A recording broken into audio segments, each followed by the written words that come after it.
I was here working on their bar AC. I just got done doing a whole bunch of stuff where I installed condenser fan motors, variable speed ECM motor, and a VFD, and a bunch of stuff on that.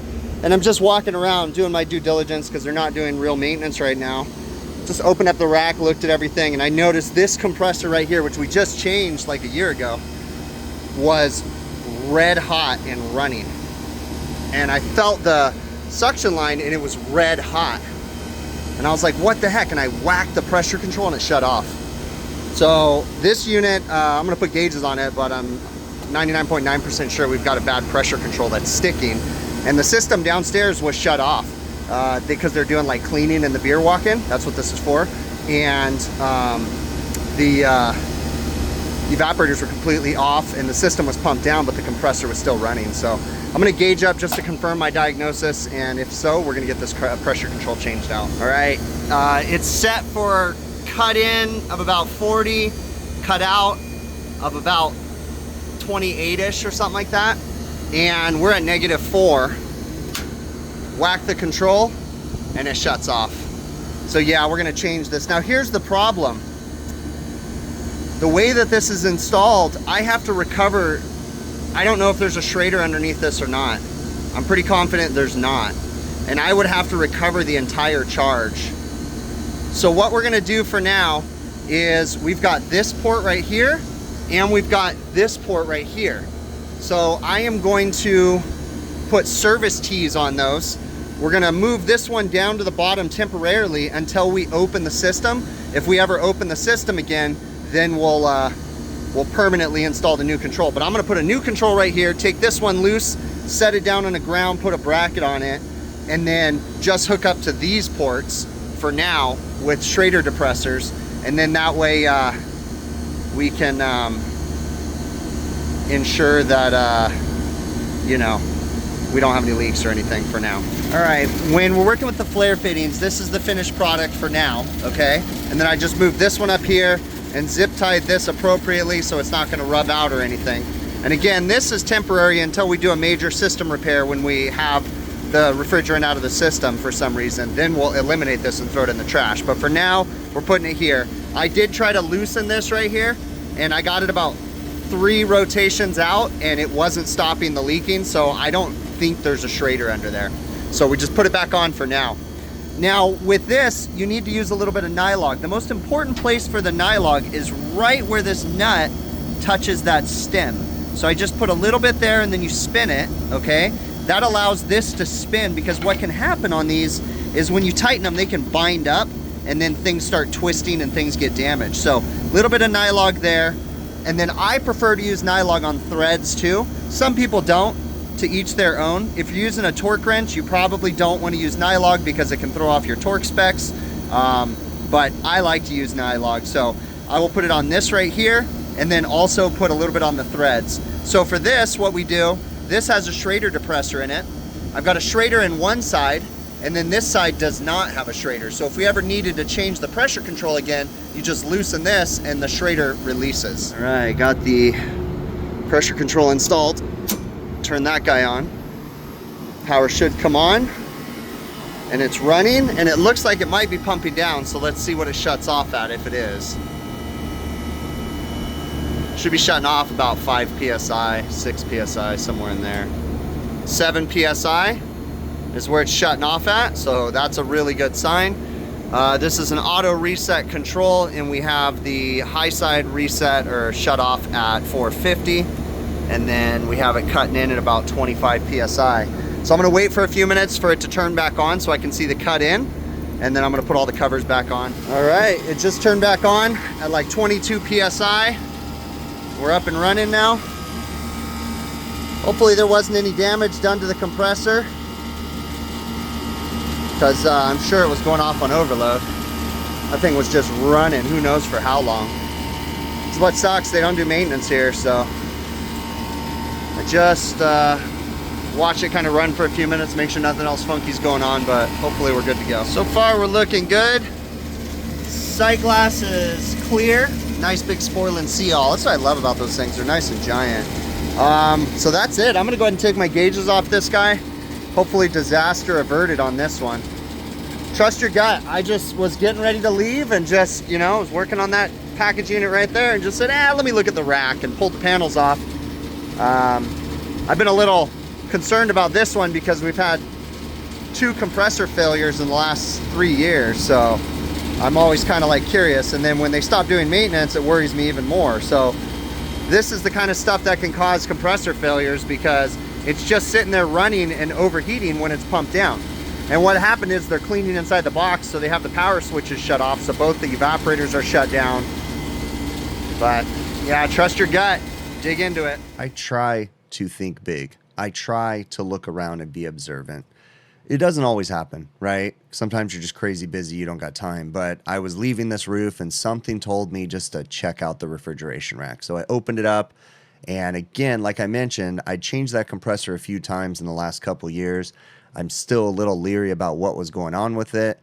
And I was suspecting the digital evaporators because it has, you know, EEVs and everything downstairs, but don't really see anything wrong with those, right? And the customer was shutting off the equipment. I happened to notice when I was going down to my van to get something, they had the door wide open for the beer walk-in, and they were like cleaning out the walk-in. They had the evaporator shut off.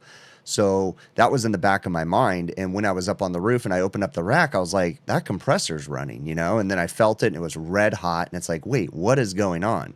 Now, out of my gut, I kind of like, I bet you it has a pressure control problem. So I just tapped the pressure control with my screwdriver, and then the compressor shut off. And then that's where you guys saw me start the clip. So trust your gut, dig into that stuff. You know, I said this customer doesn't do routine maintenance. So people might ask, why am I concerned? Why do I even care if this customer doesn't do routine maintenance? Because I'm still going to fix the problem. And inevitably, I'm a pessimist, I guess is what you want to call it or whatever. I always assume the worst, right? Because if you assume the worst, you can only be satisfied.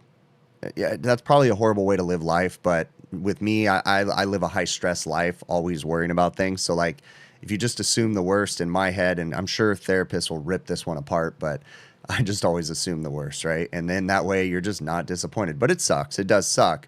But still, you know, my gut said, open up the rack. I opened up the rack, saw that, you know, I'm worried about the compressor going bad again. I don't want it to be a Friday night change out kind of a thing. So it's time to, you know, dig into it. So found the pressure control was bad, got approval from the customer, went ahead and swapped it out. Now, why didn't I recover the entire charge? Because I didn't want to be there all day long. Okay. Really, I was being lazy. I cut a corner, right? I didn't want to recover 27 pounds of gas out of that thing and change the pressure control. Instead, I left the old one in place, secured it safely, and installed a new one. And then whenever we run into an opportunity where we have to recover the entire charge, we'll pull the old pressure control out of the picture.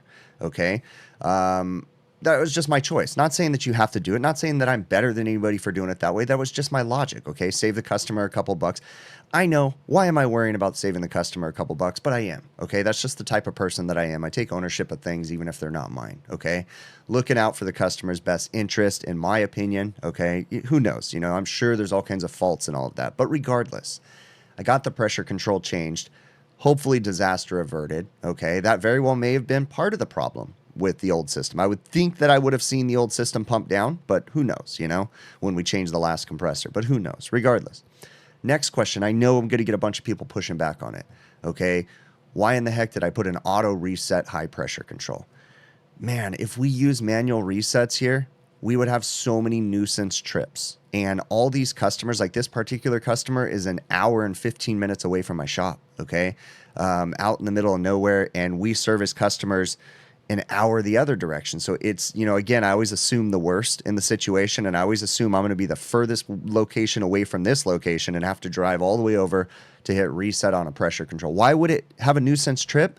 Because when we have extreme heat summers, we can hit up to 120 degrees ambient.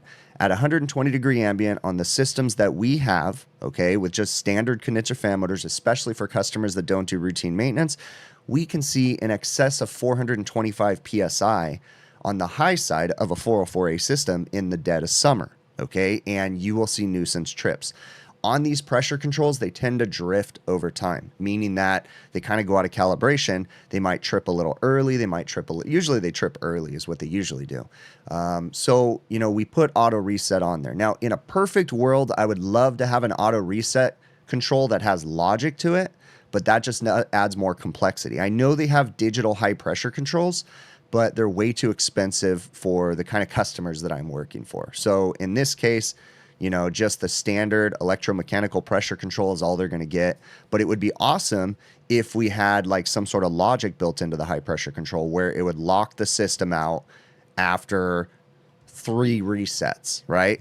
3 high pressure auto resets, then it locks itself out, gives you some sort of an error message to say high pressure lockout, you know, X number of controls. But then that adds even more variables into the equation. What happens if, you know, the pressure control would have to be powered probably independently? If you did that, what happens if the pressure control didn't work, right? Or something. Who knows? There's a lot of issues that build into that. So just to ease everything, make it simple, we just use an electromechanical control. We put in an auto reset to eliminate the nuisance trips, okay? There has been times that I've put in manual reset controls, but for the most part, all of my guys stock the auto reset ones. So for the time being, disaster averted. You guys just saw the video last week. The previous video to this one was the spaceship rebuild on that train package unit, right? And this was that same day as I was leaving that job. I just walked over and like, hey, this is going on, right? And again, in my head, trying to take ownership of this, look out for the customer's best interests. I'm sure many of you, in fact, leave a comment. Do you think I'm crazy for worrying about the customer and thinking about price as much as I do? Do you like, sometimes I question whether or not I'm a nut, right? Does the customer even really appreciate the fact that I'm looking at the big picture?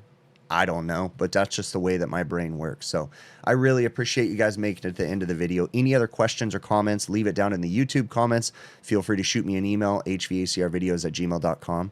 If you're interested in supporting the channel, the easiest way to do so is literally watching the videos from beginning to end. That really is the easiest way, okay?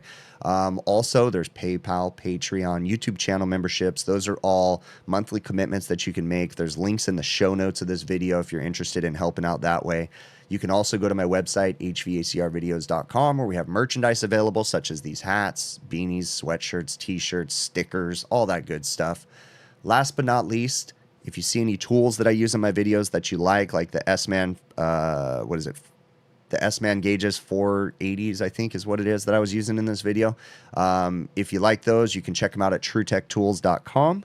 I have an affiliate program set up with them. If you use my offer code BIGPICTURE, that's one word, on majority of the items on their website, you get an 8% discount. I get a small commission. Win-win. Great way to help support the channel. Again, thank you so very much. I really do appreciate you, and we will catch you on the next one.